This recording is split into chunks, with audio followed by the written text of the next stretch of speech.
सुप्रिया सुळे यांनी महायुतीला सवाल केलेला आहे। 2100 रुपये लाडक्या बहिणींना कधी मिळणार असा सवाल त्यांनी उपस्थित केला आहे।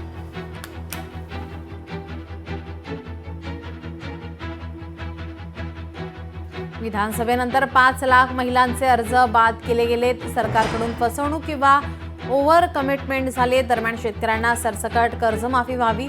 अर्थसंकल्प अधिवेशनात तरी शेतकऱ्यांना दिलासा मिळेल अशी आशा आहे। लोकशाही मराठीच्या ग्लोबल महाराष्ट्र या कार्यक्रमामध्ये सुप्रिया सुळे यांनी प्रतिक्रिया दिली आहे।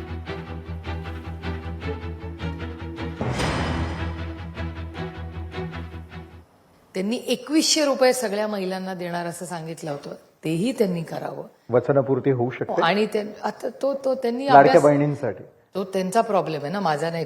त्यांनी जेव्हा कमिटमेंट केली तेव्हा विचार करूनच केली होती। बघा, तंत्रज्ञानामध्ये फॉर्म भरलाच कसा चुकीचा, म्हणजे इलेक्शनच्या आधी तुमची एक स्कीम होती, सगळं ग्राह्य धरलं जातं। इट्स सो, तुम्ही विचार करा ना, टेक्नॉलॉजीमध्ये किती सोपं आहे एखादा फॉर्म भरणं किंवा डिलीट करणं। असं काय झालंय या इलेक्शनमध्ये की 5 लाख महिला ऍट अ शॉट डिलीट झाल्या। मग आधी इलेक्शनच्या आधी यांना माहिती नव्हतं, मग आमच्या बहिणींना दिले तुम्ही आणि आता फसवणूक करताय बहिणींची। माझं म्हणणं आहे की तंत्रज्ञान, आता आधारमध्ये चुका होऊ शकतात का, इट्स टेक्नॉलॉजी ड्रिव्हन।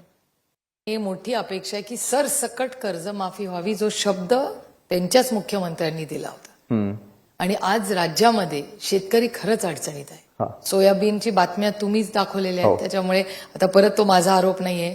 कांद्याचे भाव जेव्हा पडतात तेव्हा कापूस, कांदा, सोयाबीन, दूध या सगळ्याचा तुम्ही बघताय। शहरातल्या लोकांना वाटतं दूध स्वस्त होत नाही, ग्रामीण भागातला शेतकरी म्हणतो मला दुधात पैसे मिळत नाहीत, मग मधले पैसे एवढे जातात कुठे, ह्याचा पण काहीतरी संशोधन झालं पाहिजे ना। हा एक पहिला मुद्दा। आणि शेतकऱ्यांना सरसकट कर्जमाफी करू आणि 7/12 कोरा करू, हे देवेंद्रजीच म्हणले होते।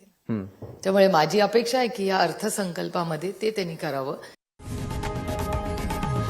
लोकशाही मराठी ऐका, पहा, जागरूक रहा।